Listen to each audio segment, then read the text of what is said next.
everyone and welcome back to Beyond the Apex. In today's episode we're back in Formula E land. We're in round 5 Tokyo, which is quite nice to say. Absolutely. First time here obviously. Yeah. There was a lot of press and kind of PR before this race weekend. Obviously we saw the Liberty Walk Formula E car, which was mega. Yeah. And then just the track circuit looked like really nice to racing. It did, and I watched the kind of the preview show for the race anyway. But it's obviously Nissan's home race, and they were talking about like to the drivers about what they feel about the track, because obviously it is a brand new circuit. Some people have raced there before, like in Tokyo anyway, but maybe not that track. And there was a lot of talk about Tokyo tarmac, it being smooth. You know, like previously. What we've had on the calendar so far, you know, so especially street circuits, it's not smooth. You've always got bumps and things. There were bumps and changes in elevation, absolutely, but everyone was saying it was a lot smoother. Gotcha. But yeah, obviously another street circuit on the calendar. Formula E is known for its street circuits, so it's where it excels really. I mean, it's that fast speed kind of. Those dives, and obviously we saw a lot of dives in this race, kind of trying to go for moves into tight corners. Yeah. Some of them worked, some of them very much didn't, and obviously we'll go into that. Yeah, absolutely. But we'll get into like how the teams got on through the whole weekend. It was just a single race, not a double header like we had in Misano next, which we're going to go on to. But yeah, we'll go on to Envision first. Not much to say there. Not much to say. But it's a shame because they are obviously the reigning teams champion. I mean, what has happened to them? I mean, ever since Cassidy left them, he was kind of the star of that team. Yeah. And obviously now he's doing great for Jag. Well, inconsistently great, but doing quite good. Yeah. And ever since he left, it's just so inconsistent. Yeah. Yeah, and also with Grammy as well. Like I think, well, he was knocked out of the groups, and he was actually the slowest in Group A. Yeah. And then obviously Frines was knocked out of the groups as well, but he did narrowly miss out on the duels. So he is kind of outperforming Grammy to a certain extent. Obviously, it's really difficult to say because you've got two different groups of drivers. But it's just a bit of a weird one in that team, to be honest. Because we saw so many times last season Buemi fighting for poles, fighting for that top positions, and now with Frines kind of outperforming him, it is very strange. And I don't know kind of what's happened in that team atmosphere, but clearly something's not going right. Clearly. I think, where did they end up? Frines ended up ahead of points Buemi. and then, yeah. Yeah, so he's outperformed him in the race, which is, you know, I mean, the team is still up there, but that's definitely not the weekend they would have. Absolutely not. No. So obviously we'll go on to Jaguar, obviously the manufacturing team for Envision. Again, it was an okay weekend. I mean, in terms of points, no, but they showed some good pace, especially at the start of qualifying. Yeah, and I don't think they're fighting for the championship in both respects, in terms of the team and with Cassidy and Mitch to a certain extent. But yeah, I don't know, Cassidy P3 in the groups. But then Evans hits the wall at turn 9. Oh my god, yeah, so that was the nasty dive bomb. And yeah, I mean, he just overcooked it and just went into the other drive, and then we saw the kind of the smoke coming off the front wing. Yeah, that was not it. So it was not something that Jaguar would have wanted. I mean, you kind of want both cars to finish the race to get points, but yeah, not the best. But we'll move on to Andretti. Jake Dennis, P4 in the groups, getting up there. Yeah. We haven't seen him kind of. I don't know, it's been a bit of a weird one for Dennis. It has been. I mean, this year it's kind of been like his qualities has been letting him down. Yeah. He's always kind of came through in the race to a certain extent. Obviously in Mexico we didn't see that. Yeah. But he has kind of made his way up, and I think if he can just start getting those quality results in, he'll be able to start kind of properly fighting for that championship. Yeah, definitely. I mean, obviously he ended up on the podium here as P3 at the end of the race, but yeah, I don't know, like you said, it is the quali thing that's kind of letting him down. He got knocked out of the duels by Mortara, which probably shouldn't have happened. He's the world champion. I don't know what's going on there, you know. We'll talk about penalties as well, obviously, because I'm heavily into the race control side of things. But NATO, obviously, his teammate got a 5-second penalty for causing a collision. But yeah, there's not really much to say about that. That was quite a bad start from NATO, and then Dennis got P3. But I do kind of think that Dennis needs to just do this. If he has off weekends like this, he just needs to at least get kind of top 5, just to kind of keep in the grasp of the top kind of drivers. Yeah. And that's what he's doing at the moment. He's kind of consistently getting in that kind of P3, P5 range. Yeah. And he's up there in the standings. Yeah. I mean, you can't fault him for that. Absolutely. I think we were saying before as well, talking about the team standings so far, obviously we are kind of one race ahead on the podcast. We've just had Misano, but Andretti are so kind of consistent with where they are. Obviously, Nato finished P6, then it's P3. That's a consistent amount of points that they're getting for the team, right? And Andretti are P2 in the championship as of after Misano. And Jaguar, I think they're like 20 points behind. It's crazy. I mean, it's just that inconsistency you were talking about earlier. It's like, I feel like Porsche and Andretti are both just consistently getting in those points. Whether it doesn't matter whether it's wins or whatever, they're just kind of getting in that P3 to P5 range, which is where you need to be just to be consistent. Yeah. Whereas Jag had so many highs at the start of the season and are now getting so many inconsistent results. Yeah. They are just kind of equaling out, and it's making this championship really quite close. It is, and that's obviously not a bad thing in any way, but I think as well with Jaguar, it's definitely not what they want. They're getting like P1s and podiums and things, and then all of a sudden they're getting DNFs. Like it's one extreme to the other, which is not what they want. No. You know, like we say, consistency is kind of key in terms of the team's championships, and obviously they want to win. So, it is a tough one, but Andretti are doing really well in terms of both their drivers really up there in most of the races. Very much so. Yeah. So we'll move on to DS. Not much to say really. Really not much to say, which is kind of like a stark difference between I think round 6 in Misano. But they were nowhere. They were both out in the groups, I think. Not really much to say, to be honest. No, not really much to say at all. I mean, we have had some highs, obviously, with Jev, especially this season. But I feel like DS Penske are even more inconsistent than Jaguar. I mean, they can have race weekends where they're just on the pace properly, and then race weekends like this where they're just kind of lower at the points and out of the points. And it's just, I mean, with two drivers, with Jev and Van Dorn, they should be wiping the field, but no, absolutely. Not really much to say about that. And it's kind of a similar situation with Abt Cupra. Degrassi was knocked out. Nico Muller was P3 in the groups though. Yeah, fair play to him. I mean, we have seen Muller up there. Obviously, we're not going to leak into Misano, but we kind of see him up there sometimes. But again, it's that kind of inconsistency with Abt, especially because I feel like they just struggle to get the setup. But when they get the setup right, their drivers can find the pace. Yeah, absolutely. I mean, he obviously got through to the duels, but he wasn't able to maintain that in the race. He got P7 overall. So, I mean, he still maintained it to a certain extent, got points for the team, but it's not probably where the team... Well, not where they're aiming to be, but where they kind of want to be in terms of the team's championship anyway. Move on to ERT. I put more, there's more writing there, but I don't really think there's too much to say to be honest. I've just kind of waffled. But Sete Camera, P2 in the groups. He was 0.08 off Gunther. Fair play. I don't know where did he come in the duels? In the duels? I don't know. No, if it's not there, he didn't. Yeah, he didn't do well, yeah. He did, I don't know. No.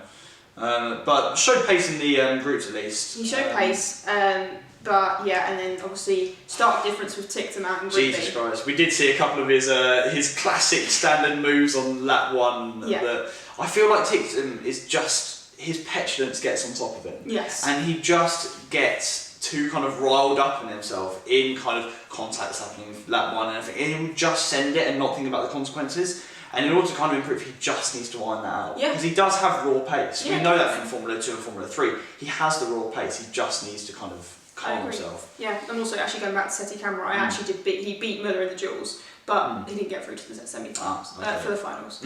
But he did beat Muller by a large margin, which is what we're talking about. Muller was actually up there, so he's definitely got pace. Very much so, Not, well, to be fair, they've all got pace, but it's a mare weekend for the ERT team. But we'll move on to Maserati.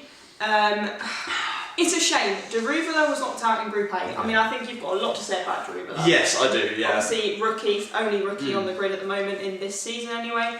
I think they've got a big difference between Max Gunther and him. Absolutely, and I think that's granted at the moment. Yeah. I mean, you've got to give De Ruvela a couple of chances. Obviously, he's coming from Formula 2, which is a very, very different category. We've seen there's stark differences between Formula 2 and Formula E.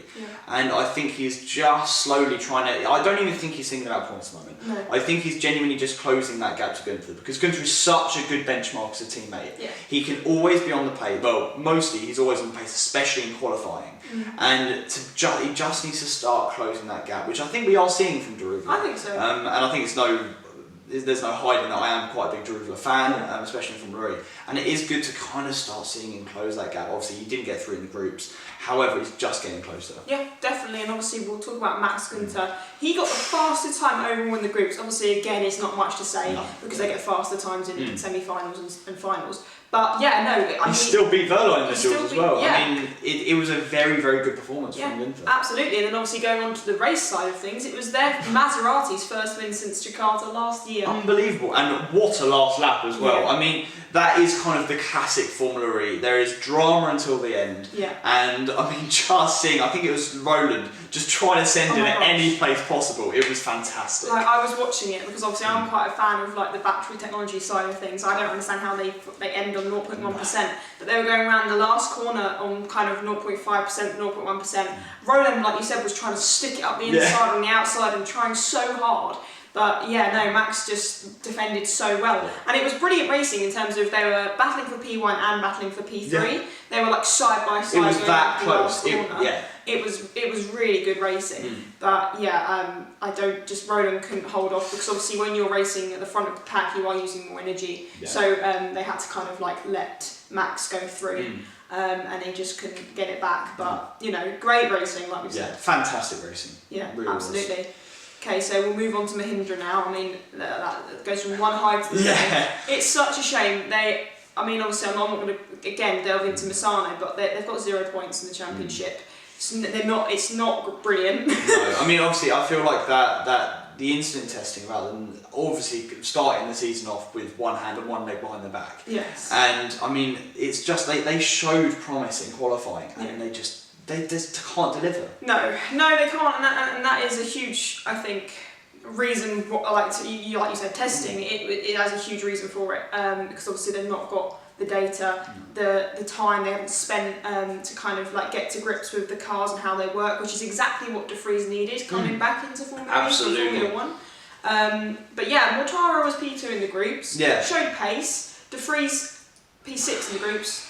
But, you know, it's still good to see him up there rather than P10. True, yeah, I guess. But at the same time, coming in, obviously he was FE champion. He then came into Formula 1, and having that distinction obviously has hindered him a lot. Yeah. But he cannot be being outperformed like this from Mortara. I don't think we've said about a single weekend where he's actually outperformed Mortara, and he needs to be on top of him. Because I think he does have his sights on a high Formula E team, unless this is just kind of his year and then he's going to go to WEC or something. But he needs to be outperforming him. That's the bare minimum. No, it's true. It's true, and you are right. He's a reigning Formula E champion. You know, I mean, it's similar to Dennis. They should be kind of like on the same kind of level, but they're just not. So no, yeah. It is a shame, but yeah, not really much to say there. But we'll move on to McLaren, obviously your team. Yeah, it was not a good weekend for us, to say the least. No, Hughes was knocked out of Group A, Sam Bird knocked out of Group B. Really off the pace, which is kind of stark difference again to Misano.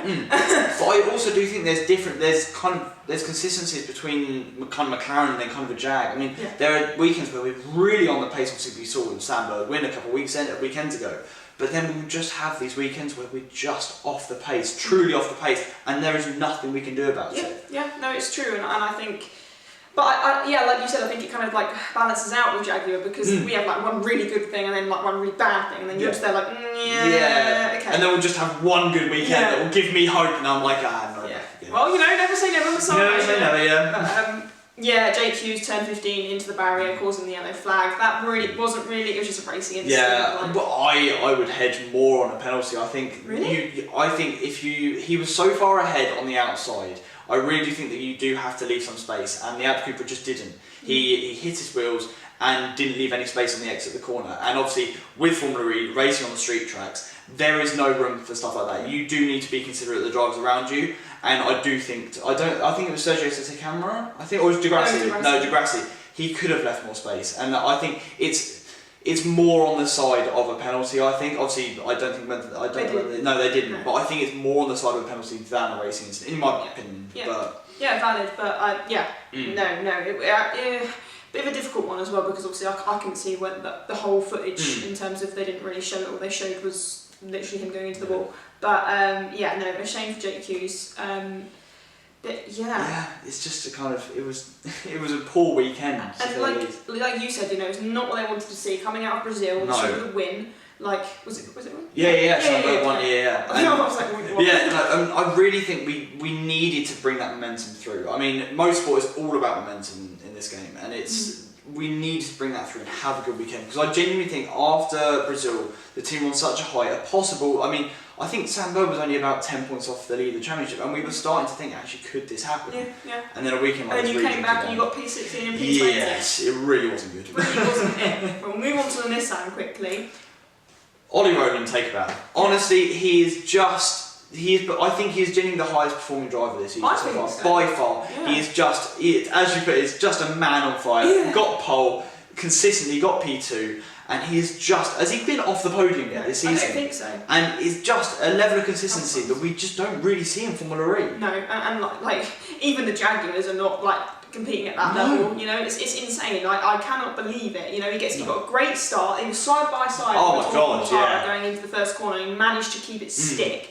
And I just incredible. And also, I think, well, again, I'm not going to get into Misano, but this man is on fire. Like he goes up the inside. He's like on that level of like, I don't know. He's not petulant, but he's aggressive, but to the level that you should be. Yeah. And it just enables him to. I mean, I just go back to that last lap where he was just trying to send it at every point possible, showing the lightness of these Formula E cars, and just kind of nimble trying to get somewhere. But yeah, unfortunately you couldn't get by, but still Peter is a fantastic result, especially in the standings. Yeah, absolutely. I mean, it's just fantastic. I don't think Nissan would be kind of like sad about that result anyway. No, absolutely not. It was just a case of energy as to why they couldn't actually get it, and obviously the last corner of the track, it's but brilliant racing. Yeah, absolutely brilliant racing. And obviously Fenestraz, he was out in Group B, he's clearly getting outperformed by Rowland. But I mean, Rowland is carrying that team, and at the moment, I really don't think Nissan care. No, I think Nissan are just literally. They're on top of that wave and they are just riding it. Yeah, no, I mean, obviously their home race, they were like on top of the toppest wave, the biggest wave, honestly. But yeah, we'll move on to Porsche quickly.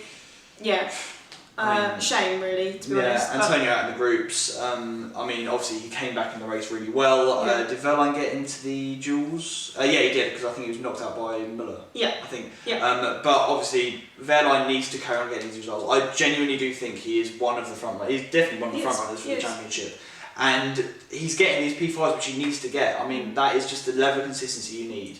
And obviously the cost of, it must have been on a attack mode or something, I can't remember. Yeah. But De Costa's doing a great job to get back in front of him. Yeah, absolutely. I think, P4 and 5 for the team is brilliant. I mean, Porsche are a really strong team in the standings, and like you said, again, we're going back to consistency. That is consistent. They're P4 and 5, one mark off of the podium. They're getting such strong points. Absolutely. And where are Jaguar? Nowhere to be seen. P8. It is going to be interesting this year. Yeah, it really is. It really is. But yeah, right, well, we're going to get on to Misano later on, so yeah, we'll see you then.